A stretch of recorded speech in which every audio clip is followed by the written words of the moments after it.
Right. Hi, everyone, and welcome. Tonight's program is brought to you again by North Carolina Reads through the NC Humanities Council. My name is Christine Ingram. I am the local interest librarian here at New Hanover County Public Library. Tonight with us is Ana Pardo. She is with the NC Justice Center's Workers' Rights Project. So this month's read has been The Last Ballad by Wiley Catch, which has talked about the Gaston County Mills strikes and kind of start of the labor movement here in North Carolina. It's a fictionalized version of it, but tonight Anna's going to talk a little bit about actual events and actual history regarding those topics.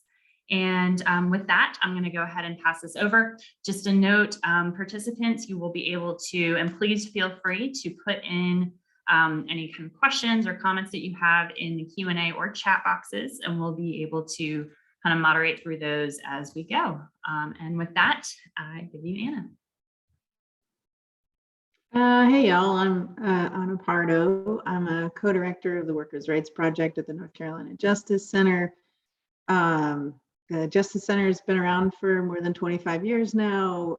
We are an anti-poverty organization that basically works on policy solutions to a range of problems. We work on immigration and refugee rights, housing access, consumer rights, access to fair and equitable education, criminal justice reform, healthcare access. What am I leaving out? We have an investigative journalism arm called NC Policy Watch. And then there's the Workers' Rights Project, which is where my work sits. My project is focused on both enforcing the rights that people, working people already have under law. We do that through administrative advocacy to try and make sure that, for example, the North Carolina Department of Labor is actually enforcing wage and hour law like it's supposed to. We also litigate. It's one of my favorite things about the organization is that we not only try to, lobby and advocate and, mobilize folks to advocate for better policies and things, but we also sue bad actor employers on behalf of the workers that they have underpaid or harassed or assaulted or any of the unsavory things that happen in workplaces. So we go after employers that break the law and win damages on behalf of the workers that they harmed. The area that my work mostly focuses on is a different sort of bucket that's largely around policy advocacy. So if one half of our work is trying to defend and protect the rights that workers already have under law, the other half, the half where I spend most of my time, is trying to expand those rights, trying to advance the bright line of where workers' rights begin and end. So I run campaigns and convene coalitions around the state, working on issues like paid family and medical leave, paid sick days, pregnancy accommodations, breastfeeding accommodations at work, a livable minimum wage, and a host of other policies that are meant to make it possible to be a working person in North Carolina and thrive. So that's a little bit of a summary of what we do. I guess I'll say a few words about who I am. I grew up in Lincolnton, North Carolina, mostly just north of Charlotte. Military brat, so did move around a good bit. I'm the oldest of 8 children. Mostly grew up in a single parent household as the oldest, and I think that experience kind of led me to be a person who advocates for the underdog. And so I love what I do. I feel like it's important, and I'm really glad to be here talking to you all this evening. I wish that I could see you. It's a little weird, only being able to see myself. So I'm gonna muddle through and do my very best to connect with y'all. So first, I have a pop quiz, and I hope that folks are participating in a way where they can access the chat. I'll be looking at the chat to see what your answers are. So the pop quiz question is it legal in North Carolina to unionize? I'll be looking for your responses. Okay, we got one no and one yes. Anybody else want to chime in?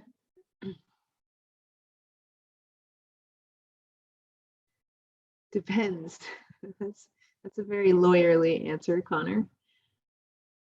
Okay. All right. So, well, so the answer actually is, uh-oh, I don't know what my camera's doing. It does this sometimes. Sorry, guys. Give me 1 second.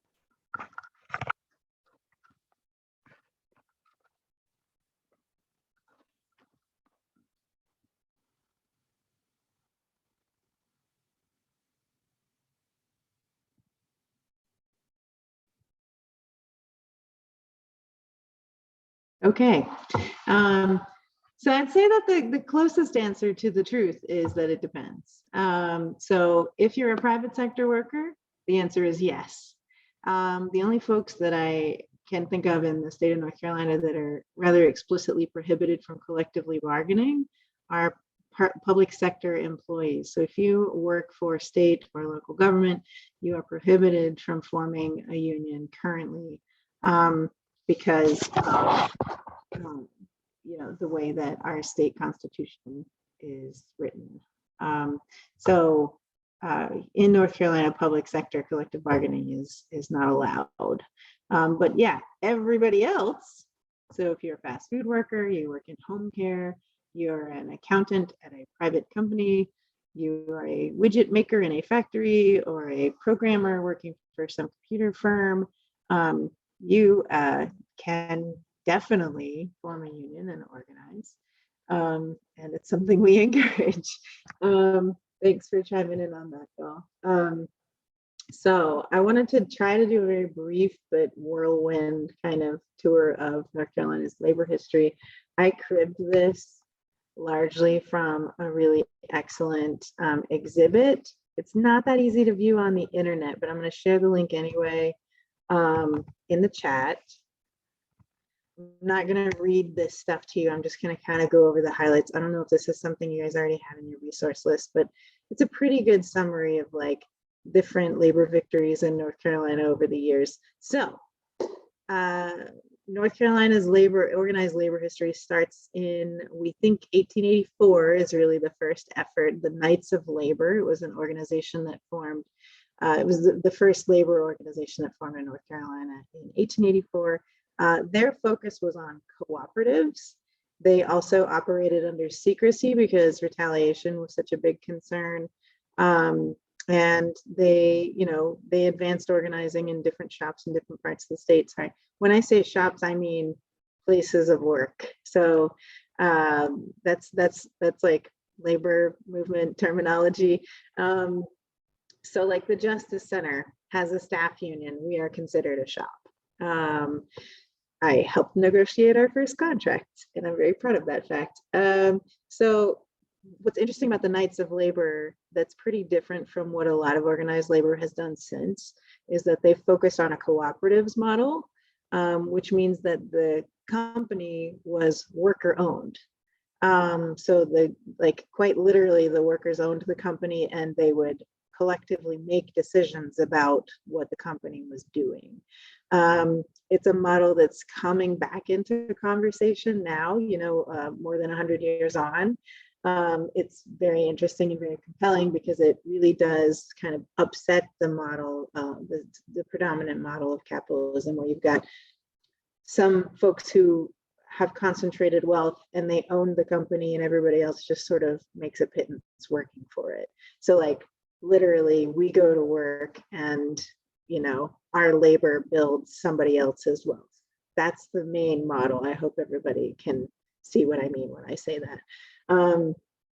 And for that reason, we have skyrocketing rates of poverty and wealth inequality. The model doesn't work for us. It only works for some folks. So the Knights of Labor sort of started to slip away.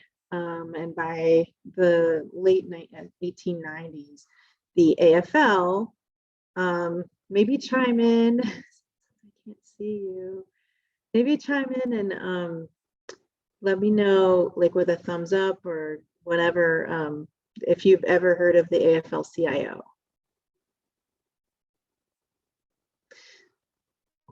All right, we got some yeses. Cool. So there we call them the state fed. So the AFL-CIO is it's a joint. It's an amalgamated union. It used to be the American Federation of Labor, and then there was this other group called the Congress of Industrial Organizations, and they joined at a certain point in labor history. But yeah, in North Carolina, the AFL came in 1898 and was organizing all these textile mills, right? So North Carolina was big for cotton. So textiles were big in North Carolina. My great grandma worked in a textile mill. As a matter of fact, this place where I live now was a cotton mill. It's 100 years old. There were organizing efforts that happened here in this building. It's really weird to think about that giving this presentation. Let's see. And then there was also the Raleigh Central Labor Union, which primarily organized printers. Let's see, I'm looking at my list here. Artists, mechanics, and folks working in tobacco production. So folks, cigar and cigarette makers. That was the Raleigh Central Labor Union. And then there's this group called IATSE, which is always really fun to say. And I can't remember what the acronym stands for. It's like the International Association of Theater and Stage. Oh goodness, employees. They are the ones. How many of you guys have heard about the strikes and the contract negotiations happening in among like movie production employees, people who work on making movies? So there was this big kerfuffle recently where they're fighting over a contract because they're still trying to make movies in the pandemic, and there's lots of concerns, you know, about doing that safely, and there's lots of labor stuff that comes up when you're trying to do a job where you have to have additional safety restrictions, et cetera. So that one has been around in North Carolina for 100 years. They have a strong membership down in Charlotte, I do know, and also I believe in Wilmington, because you guys have movie making going on down there. But back then, 100 years ago, they were stagehands. So they were running the show for plays and theater and ballet and opera and all this other stuff. And they would literally put out these banners that were like, support, you know, like, go to these shows. These shows are run by people who are adequately compensated and trained, and you'll have a safe theater experience. You know, it's kind of cool. So let's move on to 1920. A lot of northern companies were moving their productions south. And so that meant that a lot of manufacturing was coming to the state because it was cheaper. Modern parallel is what we do with globalization, where we're like, you might hear about car manufacturers in the United States threatening the union that they're going to move the plant to Mexico, or they're going to move the plant to Thailand or wherever because it's cheaper. So this is what they were doing back then. It's just they stayed in the country. So the South, because of Reconstruction, there's this whole, I can't go into that, I don't have time today, but like there were all these reasons that the South was basically battered and bruised economically post-Civil War, and you know, as like people were hungry for whatever kind of work they could get. And so they were like, we can make a killing down here. Let's bring our factory down here and hire these folks who don't require much, don't expect much. So that's what they did. What's cool though is that a lot of the unions, as they do now, when a company threatens to move production elsewhere, they're like, okay, we'll be there. We'll follow you there. So a lot of unions followed these companies as they tried to set up shop in other places. And so they sent organizers to the South. Now we have arrived at the Lorain Mill strike, 1929. You guys know about this. There's a really excellent book called Gastonia 1929. Christine, did you put that in the resource list already, or can I put it in the chat? You can put it in the chat if you'd like. It's on the resource list, just directly underneath the main book, even at the last ballad. And we have one copy. We have a couple of copies being purchased for the library, but also it's available on Hoopla, which as an ebook for So it's easily accessible and readable. I recommend it. This is the hard copy that I have that actually came from a library, and I think it got retired. And a friend gave it to me, a union organizer friend gave it to me years ago and said, you have to read this. So I grew up in Lincolnton, like 30 minutes away from Gastonia. Growing up, I never knew this history. So it was really fascinating to me to learn it because I have these preconceived ideas about Gastonia and what it is and isn't because of growing up there. And so it was just like a whole new layer of my own history and cultural heritage of the place I come from that like we don't hear about. So I told Christine when she was asking me about doing this, how much I appreciate, heck yeah, another Gastonia person. All right, Teresa. So I hope we get to have some conversation about that towards the end, at least through text. Oh gosh, what was I going to say? Oh, just how I think it's fascinating and wonderful that you guys are doing this. I just wanted to say that. I meant to say that at the beginning, that like there's all this hidden history. Like until a few years ago, a lot of people didn't know about the Wilmington race riots. It's just not spoken about. And I think it's so important for us to acknowledge the things that have happened so that we can avoid repeating those mistakes and learn from them. Okay, moving along. Okay, we got the 1929, well, I call it the Marion murders. It's called in the media the Marion tragedy. It was a situation where there was a strike, and basically they brought in company police. This is the model, right? And it's been the model. It's changing a little bit because it's no longer considered acceptable for the company to hire people to literally kill striking workers. Not in the United States. That's kind of verboten now, right? There's a bunch of other things they do that, suppression tactics to prevent people from organizing. Okay, awesome. Oh, great. So we will be able to talk later. That's awesome. So the next decade and a half basically is characterized by the same pattern.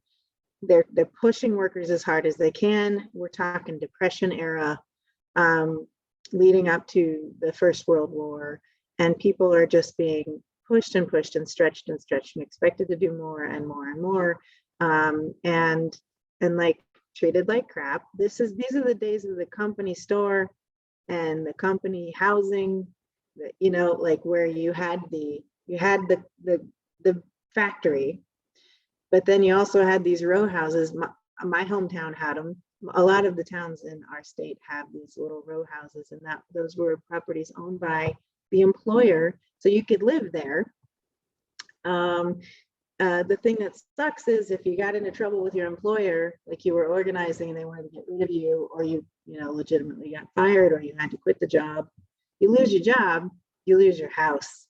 And so that really, and the company knew that, right? So this was a way that they kept their workers fearful, and kept them controlled.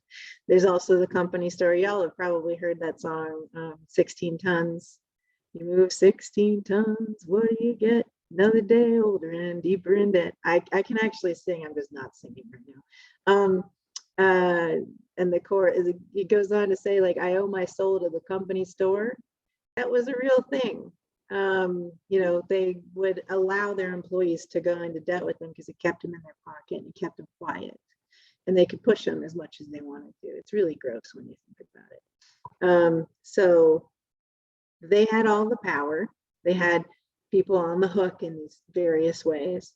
But people were pressed to the point where they were like, okay, I don't care. We've got to do something. This is untenable. These are working people who are accustomed to a great deal of suffering. So imagine what it must have taken for them to be like, we're not putting up with this crap anymore. So people began to strike, people began to organize, people began to push for union campaigns and card signings. Actually, technically, I guess they weren't doing card signings yet. They were just organizing, plain old organizing, because the NLRA hadn't been established yet. So let's see, I'm looking at my notes. Basically, you're looking at Lorry Mill, you're looking at the Marion murders, you're looking at the stretch out that was happening across textile mills and other manufacturing workplaces, where people were just being pushed and pushed, and they started to push back. And then management comes in, often in cooperation with law enforcement, and literally killed people, literally killed them for striking. So Ella Mae Wiggins is a well-known example of this, and I think she gets talked a lot about because I think people talk about her a lot because she was a woman and she was a mom. and totally innocent in the situation. They like what would often happen is they would just fire into the crowd, and whoever they killed, whoops, we didn't fire at you intentionally. And the other pattern that you notice, especially if you have time, I strongly recommend going to the link that I provided to the AFL's history of organized labor, because they've got so many rich details in there. But one of the patterns you notice as you're looking through that period of history is that they would charge the organizers. They would charge the union organizers. They would charge the people who were involved, the folks who were agitating among the workforce for union. And the people who literally killed folks would get off scot-free. And that happened over and over and over again. And there are parallels between that and what we are seeing now in other dynamics. I won't go into it, but just want to acknowledge that that's still a dynamic that persists with law enforcement. Let's see. So the outcome of all this was that in the 1930s, yes, the Marion murders were in Marion, North Carolina. Lori Mill was in Gastonia. The stretch out happened all over the place. But the result of all of this turmoil was the National Industrial Recovery Act, which granted workers the right to organize and unionize, which was a big first step. It didn't go far enough. So in 1934, there was this general textile strike up and down the East Coast. Like I said, people were just having enough. They were being pushed to work more and more for less and less. And they could see that what was happening wasn't fair. And also, a lot of us don't really take kindly to being shot at. And having our coworkers murdered. So folks were really fired up. And sometimes in the context of the pandemic, I get worried that we're missing our moment in terms of worker organizing. Because I think a lot of workers have realized they've gotten the short end of the stick, and I'm worried they're going to forget and go back to normal. And then I look at things like this and I'm like, no, it took like literally 11, 12, 13 years to go from the point where people were starting to have walkouts and strikes to the point where we got policy change. And so I'm trying to be patient. History is helpful in that way. So then as a result of the general textile strike, we got the National Labor Relations Act, which outlines in great detail the rights of employees, the rights of employers, when there's a labor dispute, when there's a card signing campaign. Well, first of all, it established that this is how you form a union. You have to have a vote. So people have to show that they want to be part of a union. Excuse me. It also established the National Labor Relations Board, which is a body that vets, situations like, for example, if my staff's union had a conflict with the North Carolina Justice Center as an employer, and that we couldn't resolve it ourselves, we could go before the National Labor Relations Board and basically be like, we think this was wrong, we think this was done improperly, and they would side with them or they would side with us and tell us what the remedy was.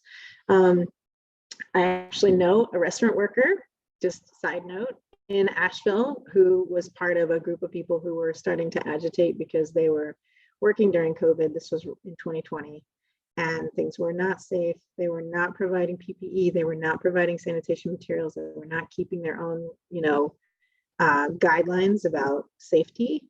And so some of the restaurant workers started to meet privately to talk about what was happening, and they got busted up and they got let go. And she was part of a group of people who filed a complaint with the NLRB, and they won. She got a settlement. So it still happens, it still works, and it's still happening right here in North Carolina. Let's see, moving on to 1940s. Okay, so after the NLRA was established, you started to see greater unionization and attempts at that. You also started to see right at the beginning of the civil rights movement, more Black unions forming, or unions forming in workforces that had, predominantly Black workforce. And so I wanted to touch on this for a second, because one of the things that's really cool and amazing about the organizing that was done throughout the 20s and the 30s was that it was often interracial. There was cooperation between the white workers and the Black workers. It is a common tactic. It is time tested for employers to basically try to divide workers by race. They use whatever they can use, honestly. They'll use gender, race, what sports team you pull for, they don't care. Whatever they can use to divide the group that's trying to organize, they'll use it. And so, you know, LMA Wiggins in the Luray Mill strike was working hand in hand with Black workers, which at that time was totally like unheard of. And it's one of the things that I find very powerful about organized labor. It's kind of like the military. Where you find my dad is in the military and several of my family members are, and so there's sort of a camaraderie that forms in that space that transcends race in a lot of ways, at least in my own experience. And I think that the same is true in labor unions. I've been to labor hall meetings in rural North Carolina. Now, I grew up in Lincoln County where the KKK was very active and very present, and the segregation went really deep. And I can go to some rural county now where there's a union meetup and meet folks who sound like the folks that I grew up around, but they're sitting all together at the table and sharing food and talking to each other and talking about serious things and asking about each other's families. And it's like all kinds of folks, all the folks who live there are together at the table, and it's really stunning. And impressive to me. So anyway, just wanted a little pin in the whole thing about like cross race organizing, racial equity, building bridges across race, and how that has shown up in organized labor in North Carolina history. Let's see. 1946 was Operation Dixie. That other piece of the AFL-CIO, the Congress of Industrial Organizations, that was when they were like, we're going to organize the South. We're going to come in and organize all these mills that are under-organized. There had been some successes, and so I think they really thought like, oh, we'll be able to pull this off. That ended up failing in the wake of World War II because of red baiting. So basically unions became associated with communism, which became associated with being a traitor to the United States. And if you really look at what happened with red baiting and McCarthyism and all of that stuff, there are so many sort of backhanded reasons that was a thing that had nothing to do with actual communism, little to do with actual ideology, and a whole lot to do with economics. If you could make people afraid and you could make people divided against each other, you can control them more easily. And that's exactly what it was about. So yeah, they basically red baited and they smeared unions as being communist entities. And then there was this policy passed called Taft-Hartley in 1947, which basically required union organizers to take some sort of sworn oath that they were not affiliated with communism. And it was kind of like, when I've read about it, it reminds me a lot of like the Spanish Inquisition or the Salem witch hunts, like where it's like, we're going to take this position, this is unacceptable, you have to show us how you are not that, and then we're going to accuse you of it anyway.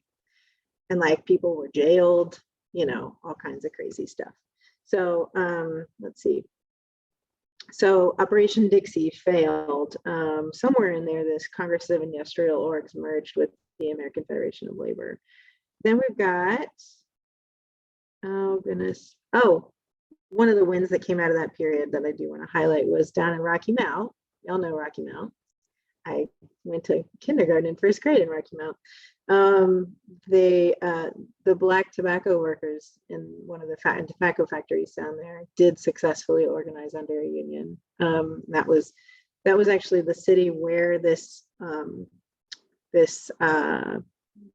not Organize the South, where Operation Dixie was launched. And so they did at least have that win there, and I think there were probably some other ones that we just haven't documented here. 1974, we're fast forwarding a little bit. 1974. J.P. Stevens. How many of y'all have heard of J.P. Stevens? How many of you guys have seen Norma Ray, that movie with Sally Field, where she's a textile worker? Yeah. All right, Teresa. There was a real woman whose name I'm unfortunately forgetting. I have it here, but I'm not going to look it up right now. Yeah. So that movie was based off the true story of a woman in North Carolina. Down in Roanoke Rapids, there was a textile mill. They were dealing with a bunch of unsavory working conditions and trying to start organizing. Let's see. Basically, the moment they started to fire the folks who were agitating, right? They were engaging in technically illegal tactics as an employer to dissuade folks from participating in unionization. And one of the women who was involved, who's depicted as Norma Ray in the film, when she was fired, she had gotten started to organize.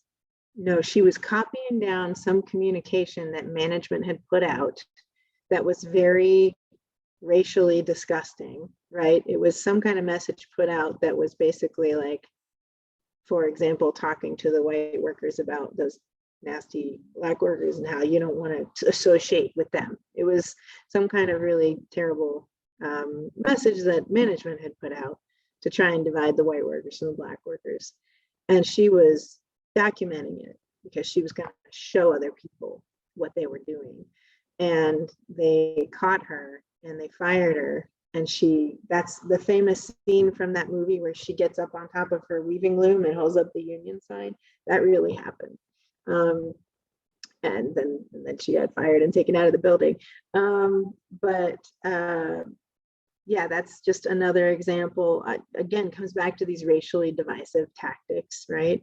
Fast forward again to the Canon Mill vote in Kannapolis, North Carolina. They worked for 25 years to get that plant unionized. And then, of course, with globalization, a few years later in 2003, the company moved the plant overseas. But yeah, they fought and they won. They did what they could do. And let's see, 1999. Okay, this one's interesting. There was a boycott launched. How many of y'all have heard of the Mount Olive Pickle Company? How many of you have heard of the Mount Olive Pickle boycott? That went on for several years, from like 99 to 2004. So my first job out of college was actually as an organizer with the Farm Labor Organizing Committee, which launched that boycott. They also did a Campbell's Soup boycott in Ohio. Well, they did a nationwide Campbell's Soup boycott. They're based in Ohio, though, and they did that because of the unfair treatment of the tomato picking workers, who were largely Latino. So they went after Campbell's and went after their public brand and called a boycott, and they won a contract for a mostly undocumented Latino workforce, which is amazing. In North Carolina, they won a contract in 2004 to represent H-2A workers, so workers who are here from Mexico through the H-2A program. It's a visa program that allows them to come and work in the agricultural season. We got, I don't know how many farm workers coming here annually, just seasonally, to work in tobacco, to work up here in the mountains in Christmas trees. We got folks picking berries, tomatoes, you name it. And it's a really important workforce. So this is a very landmark win. They held a 5-year boycott. It was very effective. And then they won a contract in 2004. That union still exists, and they're still advocating for the rights of farm workers all over the state, and also in other parts of the Southeast now. 2008, there was a win, a long fought win at the Smithfield plant. Y'all know Smithfield, right? They do pork processing. So meat packing. Do you guys know about The Jungle? What's the guy's name? What's the author's name? Help me out. Oh gosh, Irving? No. Thank you, Christina. Yeah, Upton Sinclair with this book called The Jungle. It's about meat packing. I don't know how many years old it is now, but it's probably closing on 100 years old. And it was one of the first books that really chronicled like what it's like in these places, what the conditions are like and how unsanitary and unsafe they are, the things that the workers are suffering. That stuff's still going on today. As a matter of fact, anytime any crisis hits, my team, one of the first workforces that we look to see what's going on and how they're doing and what they need. Thank you, 1906. God, okay, so it's quite old now. But yeah, those problems persist. When COVID hit, one of the first workforces we started paying a lot of attention to was meatpacking workers, because they're crowded, they're close, their working conditions are not safe, they're not sanitary, and the workforce is largely immigrant. And so they get treated very poorly. Their rights are constantly being violated. So the Smithfield win was a big win for that industry, for workers in that industry. And that was 2008. I will put a note here too about another tactic. It's not a new tactic, but it's one that like has changed with the times. So used to be that an undesirable immigrant was German, or an undesirable immigrant was Italian.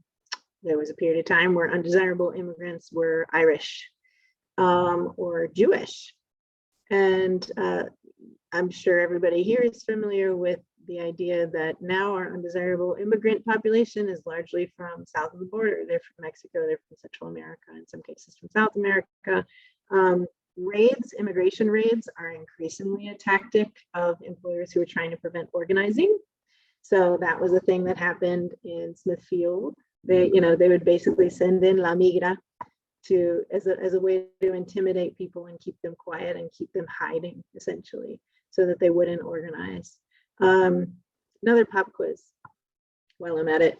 Do undocumented workers have the right to join a union in the United States?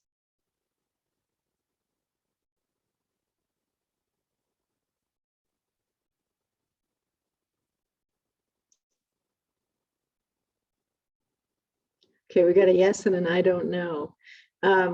Before y'all start Googling the answer to this question, yes, they do. Undocumented workers have all the rights of any worker in the United States, because your rights as a worker are separate from your rights as a citizen. That's really important for a number of reasons. So yes, they do have a right to join a union. They have a right to file, they have a right to file complaints with the National Labor Relations Board. They have a right to not be discriminated against or harassed or have their wages stolen. The fact that they are here without a visa or they're here without a passport does not change that. So let me move on to, we talked about Smithfield. Well, so there was a UAW win. So UAW is the United Auto Workers. They organized to win. I think it was the guys who make buses, the Bluebird buses down in, it's not Kannapolis, it's near there though. Y'all, I'm blanking.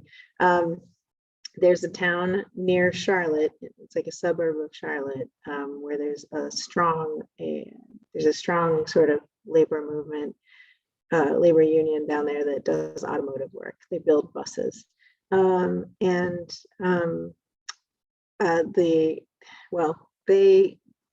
they ran a campaign from 1990 until 2005. And they organized several different shops across the state. There's like a tire manufacturing factory that's organized now under UAW. My organization is unionized under UAW, so we are not auto workers, but they have a local, that's what it's called. So there's the union, which is the United Auto Workers, and then there's different locals that that handle different sort of working populations. We are organized under the National Organization of Legal Services Workers. So that's us, that's North Carolina Justice Center. Again, very proud of that. I don't get to be in the anymore because I'm technically a manager. So it's a huge bummer, but I'm still proud of our union and I support it. And then, okay, last thing about the history. 2016, Duke formed a contract with SEIU, which is the Service employer, gosh, I can never remember the union acronyms. SEIU is a sort of, well, they organize food workers, they organize home care workers, like folks working in healthcare. I just can't remember what all they cover, and I'm unfortunately unable right now to remember what the acronym stands for. Thomas Wesson High Point. Yeah, there you go. Yep, that's probably right. So no, maybe it's Salisbury. It might be Salisbury that I'm thinking of. So they organized the non-tenured faculty at Duke, organized under a union contract with SEIU in 2016. And that brings us to now. Just in the last couple of years, we've seen nurses organized. So out here in Asheville, Mission Hospital, the nurses unionized, which was a huge victory.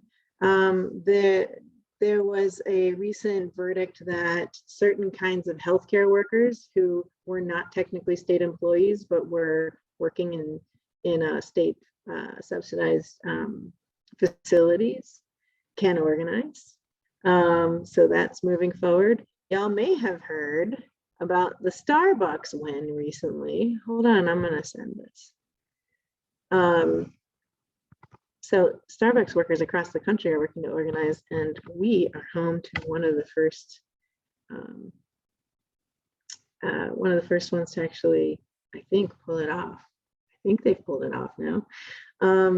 Every time I turn around, because like we get to know about these things as they're happening. Every time I turn around, there's a new group of workers who are interested in unionizing. Here in Asheville, there's a big tourism industry, there's a big food and drink scene. The restaurant workers are starting to get organized, because one of the things that's happened in Asheville, as we're seeing everywhere, when you increase the gap between the wealthy and the poor, what you also have is the loss of affordable housing. People can't afford what's there, and also the market is going up because the demand among wealthy people who want to buy multiple properties and put them on Airbnb has meant that there's just fewer options. So people who work in the restaurant industry here and elsewhere are just pushed further and further and further and further out. Their quality of life degrades, the quality of the housing they can find degrades. They're just left with fewer and fewer options. Their wages aren't keeping up. So they are starting to get organized, and it's very interesting because like their organizing is not necessarily pointing towards an actual formal union. But you don't have to form a union to organize, and you don't have to form a union to have power and to flex that power. It's very exciting, which brings me to another thing I was going to share. So here, okay, I already posted the link to the labor history exhibit. Here is some, I'm just going to post several links here. Fight for 15. This is where a lot of the energy around organizing is right now. These guys are organizing home care workers, child care workers, fast food workers, all these folks who've been designated essential employees. Aren't they heroes? Well, we don't treat them like heroes. We don't pay them like heroes. So they need to get organized. So that basically their demands are, we want a union and we want a $15 an hour minimum wage. It's overdue. So, and actually in North Carolina, we put out this thing every year called the Living Income Standard, not every year. Last one's from 2019. The Living Income Standard in North Carolina. There are very few places in North Carolina where 15 is above, it's very far above what it actually costs to live. In some places, it costs far more than that to actually pay your bills, have money for transportation, not just to put gas in your car, but to maintain your car, to send your kid to childcare, to put food on the table, to keep your electric bill paid, all of these, and God, to pay housing these days, forget it, So Fight for 15 is really interesting. They're really cool work. They're organized under SEIU.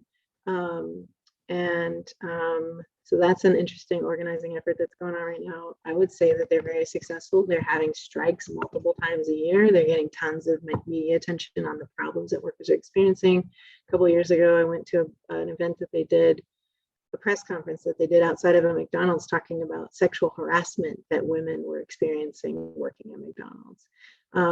And yeah, just they're doing a really good job of bringing a bullhorn to the concerns of working people. Here's another one, Domestic Workers Alliance. So domestic workers have been traditionally excluded from a lot of the protections that other workers enjoy. That is a legacy of Jim Crow. That's a legacy of slavery. So basically, in order to get the Southern Democrats on board, FDR, when he was making the New Deal, had to make a concession and basically agree not to cover farm workers and domestic workers, because these Southern Democrats wanted to keep their plantation lifestyle. And they wanted to keep their cheap, affordable Black labor. And so he conceded that, and they've been excluded from minimum wage protections and a host of other protections. They've been excluded from, certain organizing rights. So the Domestic Workers Alliance has a North Carolina chapter. They have a campaign they're running right now. So many domestic workers are women. Almost all are women, and they're almost all Black or brown, or they're immigrants. And they're almost all underpaid and working in jobs that are very physically demanding and often not safe. And so this is a very vulnerable workforce that we also pay a lot of attention to, and they're getting organized. Another one I would point you to, just as an example of, okay, well, here's Rock United. This is the group that's starting to organize restaurant workers in Asheville. Here's the Western North Carolina Workers Center, which is a group that works with largely immigrant workforce up here in the mountains. We only have a handful of worker centers in North Carolina. That's the one I'm most familiar with. UE 150, so you know how in the beginning we were talking about who can unionize and who can't, and I think it was Connor who was like, it depends. Well, UE 150 is a local that represents public sector employees. So guys doing sanitation work, guys delivering your mail. And they've actually organized actions. There were sanitation worker strikes in North Carolina, over the last decade. They are mounting with us, actually. We just got a big grant to help convene this, reestablish this campaign for public sector collective bargaining rights. And UE 150 is a key partner in that, as an organization that's trying to organize public sector workers. So that's current and happening. And then I wanted to point to this one too, because it's really cool, I think. So teachers as public employees are not allowed to technically unionize, but they do have the North Carolina Association of Educators, which is more of an association. You know how the cops and the firefighters have their associations? This is like that. And it's meant to advocate for them, to give them sort of a structure that they can belong to, an organization they can turn to for help when they have problems at work. And they can't collectively bargain, but they can organize. And so one of the coolest things I've seen my mom's a school teacher, y'all. One of the coolest things I've seen in a really long time is they have done this May 1st. It's not a strike. We can't call it a strike because they're not a union, right? What they do is something very brilliant called a sick out. So if you've never heard of this, a sick out is basically where everybody calls in on the same day and says, hey man, I'm sick, I can't come in today. So it's not a strike technically, but it does mean that you shut the whole show down. And so the last time they did it, I think was 2019, and it was just huge. I mean, they're protesting inadequate pay, they're protesting growing class sizes, they're protesting like lack of safety in the classrooms. You got kids with like mental health issues, and they're just sticking them, or kids who are like on the spectrum, and they're sticking them in rooms full of 35 kids. And so you're trying to manage what's going on here and manage the rest of the classroom and also somehow teach, right? And it's tough, like, and there's also problems with infrastructure. There's mold in the buildings, there's toxic chemicals in the buildings, there's like lead paint and all these other things.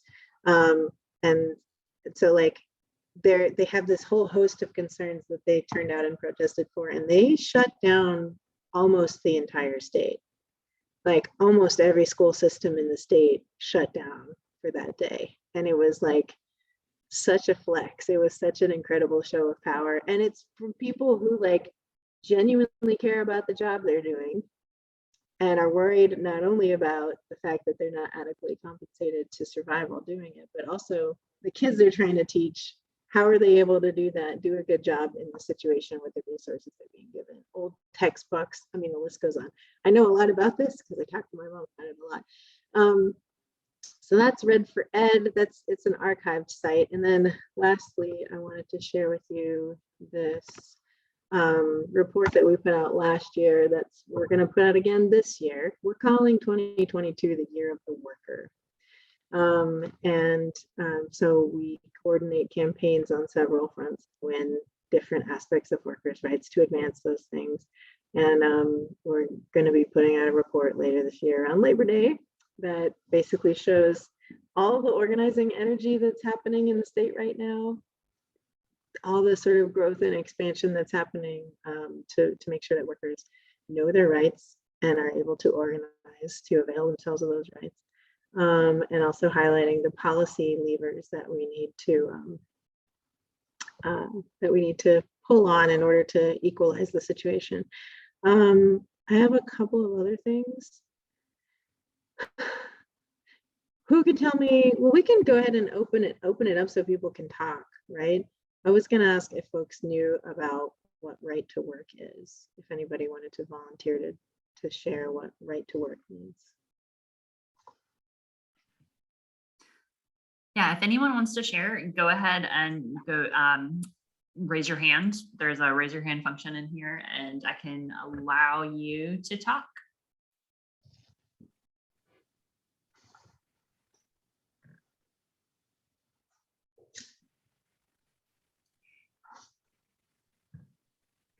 Don't everybody guess all at once.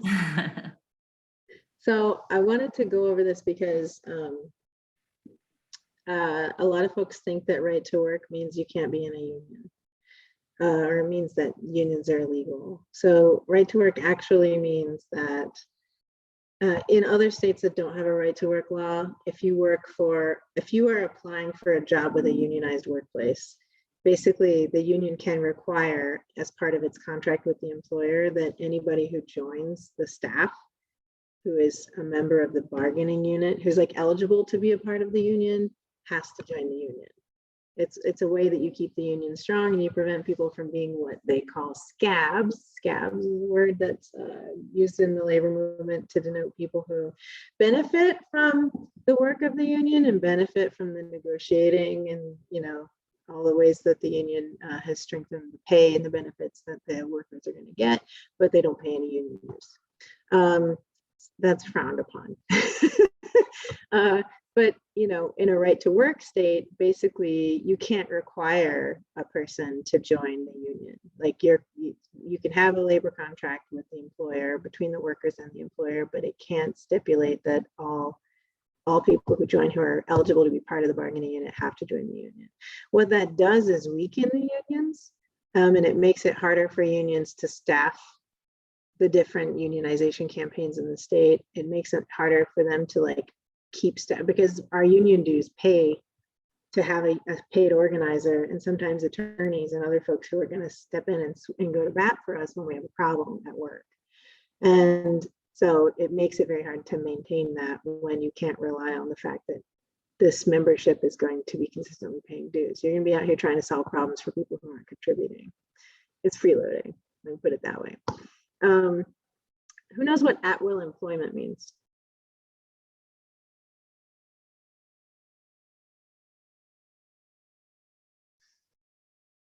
Anybody? Yes. Okay, so at-will employment essentially means, so we are an at-will employment state as well as a right to work state. And that essentially means that in North Carolina, there are things they cannot fire you for. They cannot fire you for your gender, your race, your sexual orientation, your religion, your nationality. Well, I mean, I guess if they have a policy about only hiring people who are documented, they could fire you for being undocumented. But there's all these things that they call protected classes, right? That's the whole, like, we do not discriminate on the basis of, and then there's this long list. Those are protected classes. They can fire you and say it was because they didn't like the shoes you were wearing that day. They could fire you because you mouthed off. They could fire you because you didn't want to do the thing that they wanted you to do, or you felt like it wasn't safe, you know. So that's what at-will employment means. Let's see. I guess at this point, we got 5 minutes left. I want to open it up and see if y'all have questions or stories you want to share. I know that Teresa, you sound like you got a lot of relevant experience. Teresa's got her hand up. Hey, Teresa. Hello. Hey. So when I was in high school in 74, I went to work in a cotton mill, and my parents had worked in cotton mills since the 50s. And I went to work as a 16-year-old making $5 more an hour than my mother, who had worked there for years. And I was not happy about that because I'm a pretty vocal person. And I marched into the supervisor's office when I got my first check and was like, "What is this?"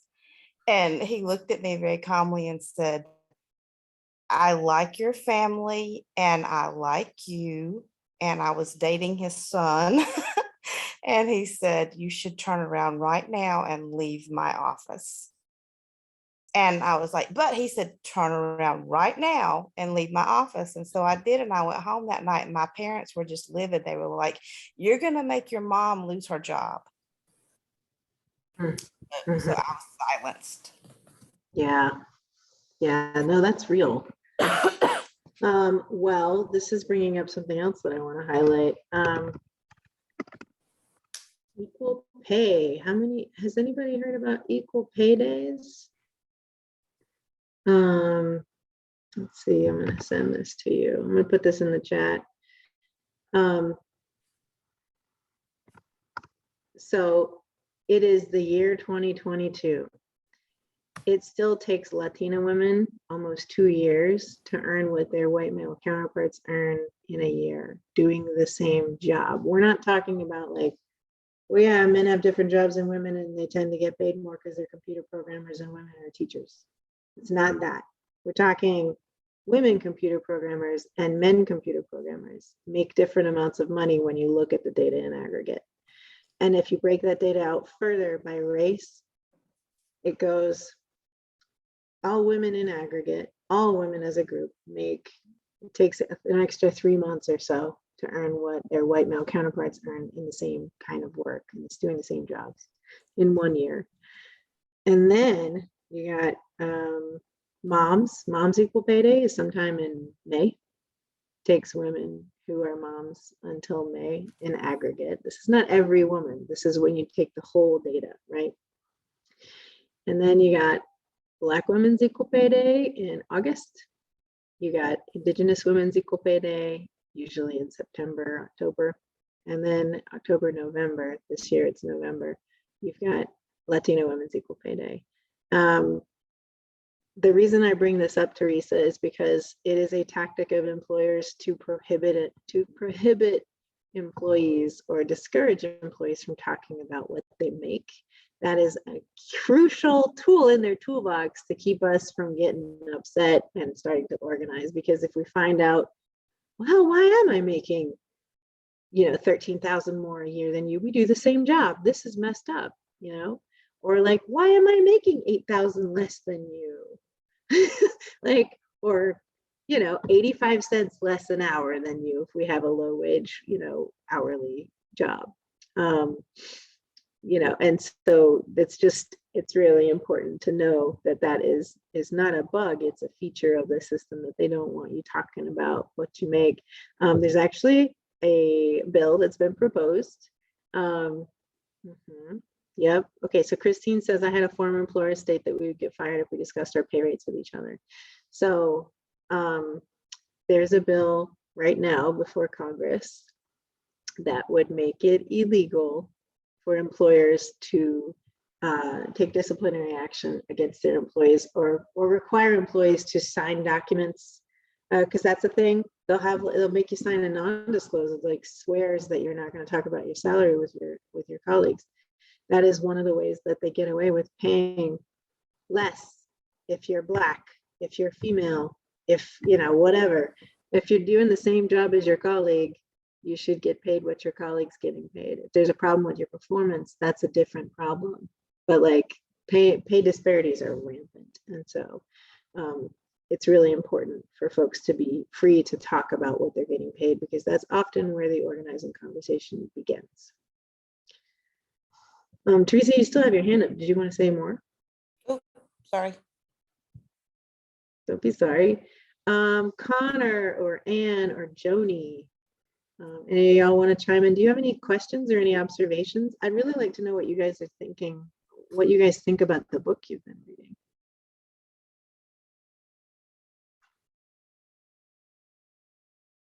Are you still with us? There's Joni.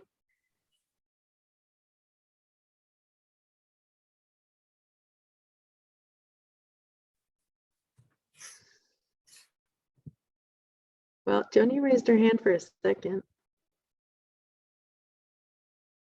Yeah, there it is again. Hey, Joni. You're muted. There you are. Hey. I lived in North Carolina, but I was a policy advocate in this community work, and I love this series. And Where were you? Resources. Joni, where were you a policy advocate? In Indiana. Oh, cool. Very Yeah. cool. And public Sorry, health. I didn't interrupt. What were you saying? Yeah, so I love this series because it just gets people to talking. I wish more people could participate in it. Well, it's recorded, so hopefully more people can watch it. You guys can fact check everything I told you, because as I told Christine, I'm managing a very painful medical situation, and I do not feel like I'm minding all my P's and Q's right now. But yeah, I'm really excited that you guys are doing this kind of exploration too. I think it's really important. I also wish that more people were joining in. Maybe other libraries should be doing this too.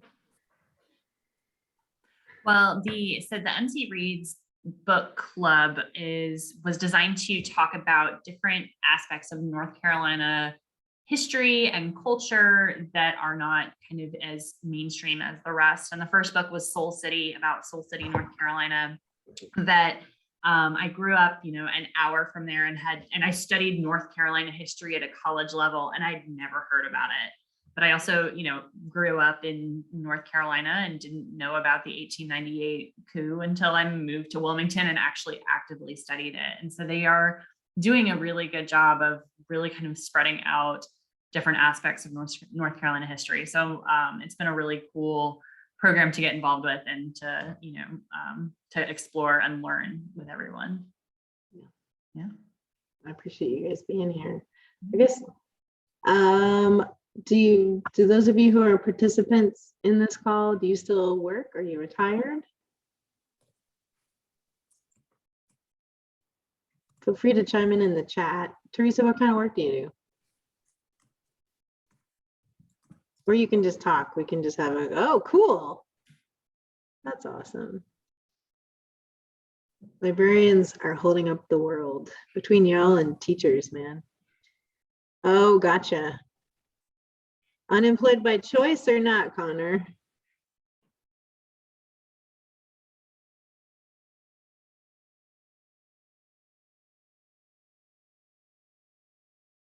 Cool. That's awesome. I'm glad you got support. One of the things we've been working on is unemployment. You guys may or may not have heard that our state's unemployment system is the worst in the country now. 2 years in a row, we've been rated the worst unemployment system in the country because they gutted our unemployment system. We used to be kind of middle of the pack, and now it's like our benefits are super short, super small. The way they're calculated is designed to give you like a really abysmally low payout. It makes it like not even worth it, which really sucks. Yet another thing we need to work on. Joni. One of the things I learned from my old work in Indiana was the earned income tax credit and doing taxes. And so now I do the VITA program, volunteer taxes down here in Wilmington. And it's fascinating because you truly see the division of income. It's amazing. When I worked for that farm worker union I was telling you all about, I was a VitaSite preparer for immigrants in the community where our union hall was, and it was really eye-opening. It was a really cool experience. And do you want to share anything? We're coming to a close. I just want to give you an opportunity to speak or ask questions if you have any. Cool. Okay. Well, thanks for being here. Thank you so much, Anna. We really, really appreciate you joining us today. I wanted to do a quick note for all the participants. There is going to be a short 3-question survey coming out. It is anonymous, but I would really appreciate any feedback you have. I can only make programs better if I hear from you all. And so please, in about an hour, you'll get an email about that. Next month, in 3 weeks from tonight, April 7th, we will have Chief Elder Jacobs from the Waccamaw tribe come and talk to us about next month's topic. The book next month is Even As We Breathe by Annette Sinnock Clapsaddle, and it will again be available via Zoom. I will also have this recording available beginning of next week. I'll have this available and up on our YouTube channel. So awesome. And follow, NC Workers. Also, all of the links that Anna shared today, I will have on the resource guide as well, and I'll be putting those up tomorrow. So these will all be available for you to come back to and look at as well. So again, thank you everyone for joining us tonight. Anna, thank you again so much for joining us. I really appreciate it. And yeah, we will talk again soon. Awesome. Great. It was good to be here with you all. Have a good night, everybody. Thanks. Good night, everyone. Take care.